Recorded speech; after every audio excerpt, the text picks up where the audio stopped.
Welcome to episode 45 of the Talking Friars podcast. Ben Fadden, your host here with a special guest, prospect guru at MLB Network, MLB.com. Him and Jonathan Mayo do a great job. It's Jim Callis. Jim, thanks so much for taking some time here on trade deadline week. Oh, glad to be here, Ben. How are you doing? Doing good. All right. First off, this was not my planned questions to you, but the Padres pulled off a big deal yesterday. Adam Frazier from the Pirates, all-star second baseman, can play some outfield too. Acquired to San Diego. Definitely wasn't a move many people or anyone was expecting because of who was already on the roster. But obviously, you being the big prospect guy, the Padres traded away Tucupita Marcano. Fans have seen him a little bit at the big league level. Jack Sawinski and Michelle Miliano. Hopefully, I'm saying that name correctly. Just could you give us some insight to who the Padres might be sending off? Is it a big upside play here or what? I think it's a trade that you can kind of see why it makes sense for both teams. I mean, Frazier, I like Adam Frazier. He's having by far the best year of his career. He's a really good player when he's hitting 325. He's an okay player when he's hitting 275, and he's going to get really expensive for the Pirates now, assuming he keeps this year up before they're ready to contend. And then you look at it from the Padres side, I mean, he's a guy who can help them. He adds to their versatility. There's so many guys who can play so many positions. They obviously have a very good chance to go deep in the playoffs this year.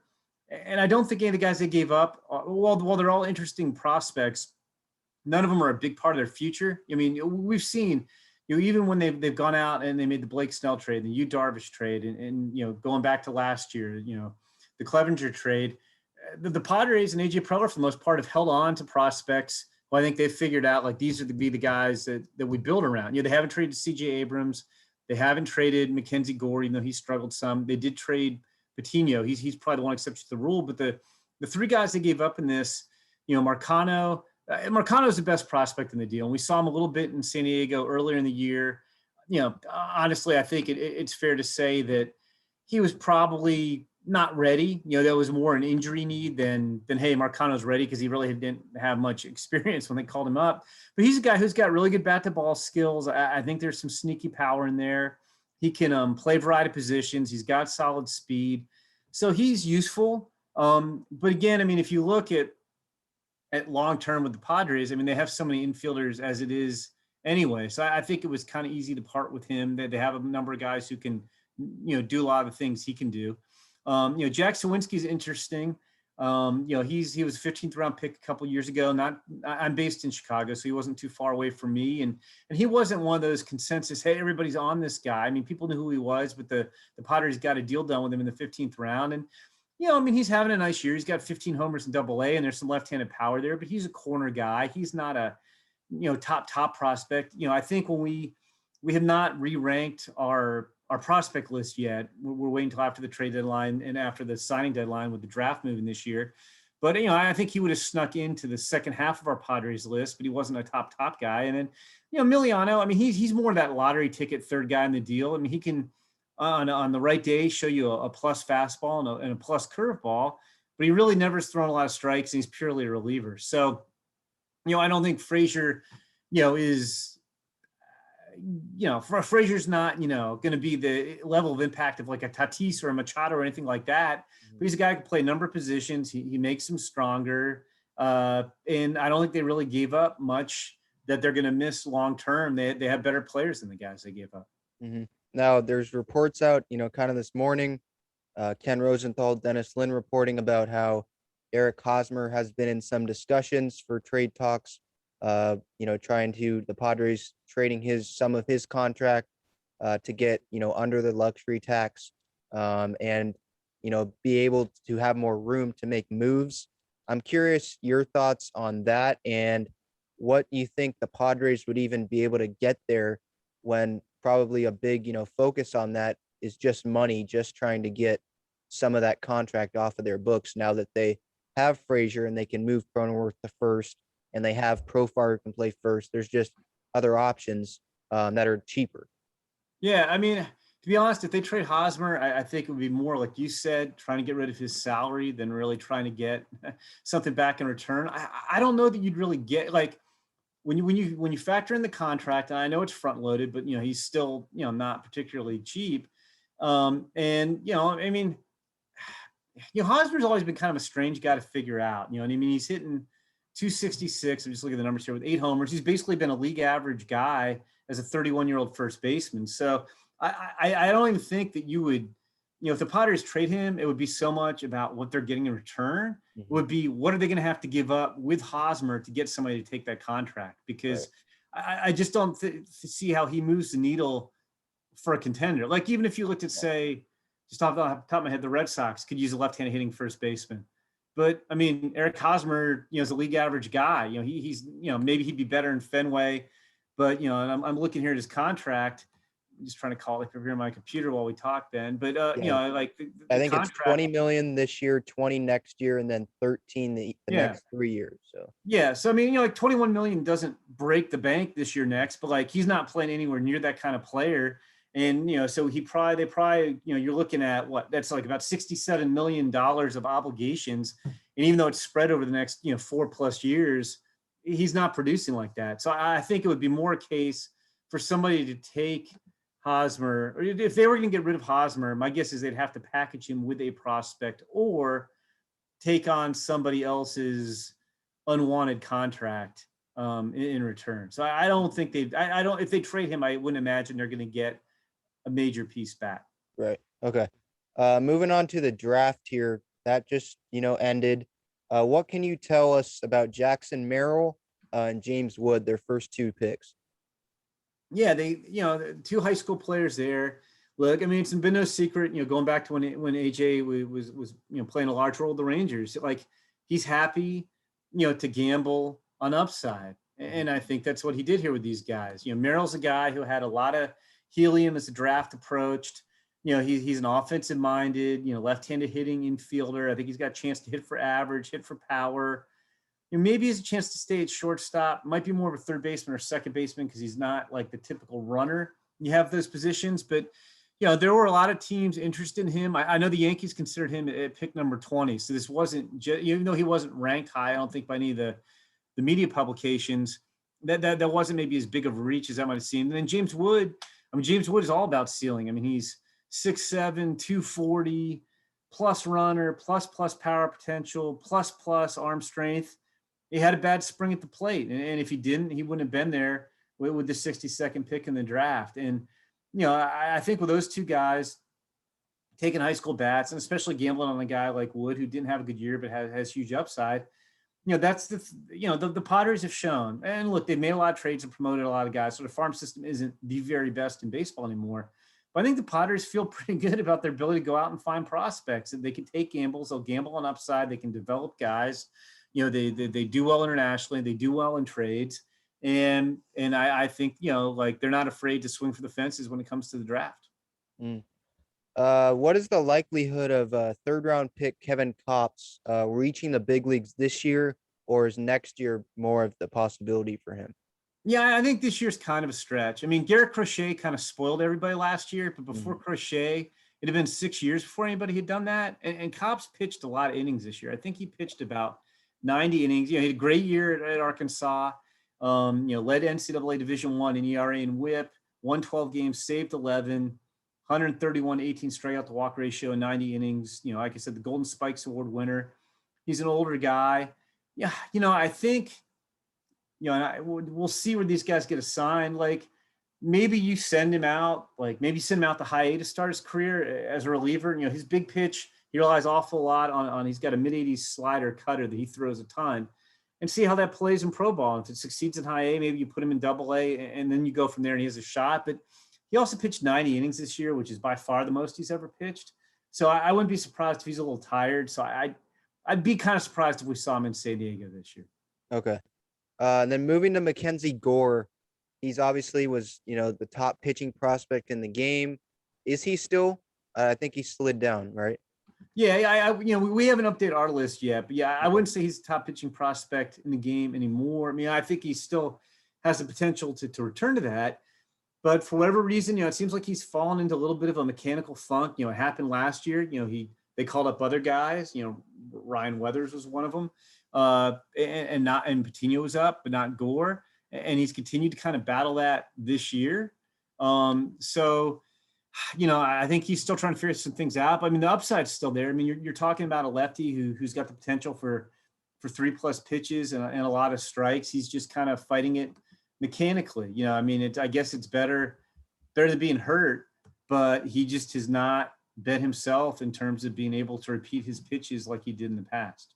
Would you see the Padres maybe trying to make him have a shorter delivery or come out of the stretch just to kind of simplify things? Would that be a part of a solution? It's hard to say, and I don't know exactly what they tried with him, in particular, to be honest. But like, he had so much success in 18 and 19. Mm-hmm. I don't know that you'd feel like you have to reimagine him. It's just hard to say. Like, because the problem too is once you start changing a guy's mechanics and his delivery, a lot of times the stuff isn't as good, or a lot of times the guy gets hurt. So you have to be really careful when you do that too. I still think there's stuff in there. There's athleticism in there. There's aptitude in there. I still think there's a really good pitcher in there, but he has struggled the last 2 years. Mm-hmm. Now moving to CJ Abrams, he obviously out for the year, fractured left tibia, sprained left MCL. He was one of those guys that, really impressed in spring training, him and Tucupita Marcano. Is there expected to be, any long-term effects from these injuries, do you think? I think you feel good, with the way modern sports, science and surgery is, that he'll come back. I mean, obviously with that kind of devastating leg injury, you want to see how the speed comes back, because this guy was the top of the scale runner. A lot of his game was built about speed and quickness. So, I mean, I think you're optimistic that he will come back, but you'll kind of breathe the sigh of relief when you see that it has come back. So, I think we need to see that. But again, I think guys do come back. The nature sports sciences got, it's not like, I'm going way back. I don't know why Gale Sayers popped in my head. But, Gale Sayers with the Bears had 2 devastating knee injuries, and then he was, his career basically ended. And you just don't see that. So I think he'll be able to come back, but disappointing, because I think we might have seen CJ Abrams in the big leagues this year. Mm-hmm. Moving to the Padres deadline approach, there's been, interest in Joey Gallo. That's probably not going to happen now with Frazier being acquired. But I'm still curious, where's that line drawn, do you think, for the front office, where Campusano can be included or can't be? Where's the line? What player would it have to be? Obviously an all-star, I would think, where the Padres would be willing to part with Campusano. He's looked better when they sent him down to the minors after, being in the majors a little bit this year. Just what are your thoughts on where that line is? Yeah, I mean, I think you have to kind of look at the individual deals. I mean, he was rumored. Seemed like Campusano was rumored 2 off seasons ago, or was it like the off seasons are blurring a little bit when they were trying to get rid of Will Myers' contract? There was some thought that he might go to the Red Sox and Red Sox take on Will Myers' deal. You just have to see. I mean, Campusano is good. They have catching options. I guess the way I'd put it is I wouldn't put anything past AJ Preller. I just think he's a really aggressive GM. I think he'll consider any possibility. I wouldn't rule anything out. I mean, he's savvy. He's not going to just, give him away for like a middle reliever or something. Mm-hmm. But I, I wouldn't even rule out, like Joey Gallo. Like honestly, I mean, I don't know if you feel the same way, Ben, but like, would anything that AJ Preller did between now and the deadline on Friday surprise you? It wouldn't me. I would say Gallo would, just because they just got another all-star that can play the outfield, can play the infield, that moves Cronenworth to first. But I would just, that one would be surprising. Any pitching move, they've been rumored with Jose Barrios, Max Scherzer. I don't think that will happen, but they've obviously been rumors with that. Those wouldn't surprise me because it's pitching, and I think pitching's their biggest need right now. But I think Gallo would be surprising to me. Yeah, I guess I'll stay with nothing would surprise me. Like if AJ pulled off, we're recording this on a Monday.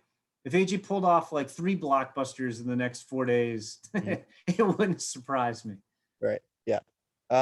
They might, like we're talking about pitching, they might bring back a back end starter, smaller name reliever. Any names do you think? I know obviously different organizations vary what players they want, but just any names do you think prospect wise that Preller would, probably be willing to deal in possible trades like that? Eggy Rosario's come up, I think. Just what are some names for you? Well, I mean, I think anybody would really be, you know, on the table. I mean, I don't think they want to trade Abrams or Robert Hassel, Right. and I doubt they would trade Gore when his value's down.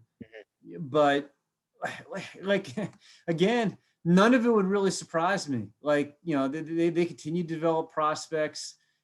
I think anybody would be in play. I mean, Joshua Mears is a guy who's shown a lot of power this year. I think he'd be of interest in the right deals. I mean, Mason Thompson, we've seen in San Diego, and I mean, he's got a live arm. I mean, I really think in the right deal for the Padres, anybody would really be in play. I mean, I think that's why it's kind of fun to trade with AJ Preller, because I think you can discuss anything. I don't think there's any scenario where, I mean, I think he's willing to discuss any scenario, I guess is the best way to put it. So we'll see. I mean, I get back, just mention what you're saying. I mean, you could go get Joey Gallo, and Kyle Gibson could be your back end starter, and Ian Kennedy could be your reliever, all for the Rangers, and he knows those guys well. So it's like, again, we'll see. I'll be curious to see what else he has up his sleeve, because I don't think any of us really expected Adam Frazier to be a Padre, like you were saying. No. Yeah, no. But again, I just think AJ is always looking to make his team better, and if he can do that, he'll entertain any possibility, and it might be in a way that we wouldn't expect, like the Adam Frazier trade. But he's not afraid, so I'll be curious to see what else he has up his sleeve. Right. How much more difficult do you think it is for the Padres to make trades for bigger names now that they have their list of untouchables? The farm system isn't as strong as it was in past years. Part of that is because they've been traded, with the Patinos of the world, with Mejia, or just guys have come up, like Ryan Weathers, guys like that. So how more difficult is it for Preller, Josh Stein, guys like that, the front office, to make moves now that the farm system isn't, as strong? Well, it is more difficult. I mean, they've done a really nice job, I think, of identifying, okay, these guys are going to be part of our team going forward. And they had all this depth, and they've traded a lot of that depth. Now, I still think, and I'm not saying they would give these guys up, but if they wanted to make a blockbuster deal, I mean, you still have assets. Again, I'm not saying they would trade these guys, but you still have Ryan Weathers. You still have Mackenzie Gore, though he's slipping. C.J. Abrams is hurt, but there'd be 29 other teams would be happy to trade for C.J. Abrams. Right. Maybe not quite full out. Luis Camposano, you theoretically could trade. If you want to trade Robert Hassel, there are a lot of teams that like Robert Hassel. So they still, that's 5 really good young players who aren't necessarily a real key part of the team right now. So if he wanted to go make a blockbuster, I still think AJ could find a way. Like, I mean, it'd be tough to give up some of those guys, but if he wanted to, I bet he could make it happen. Mm-hmm. All right, last one. What prediction?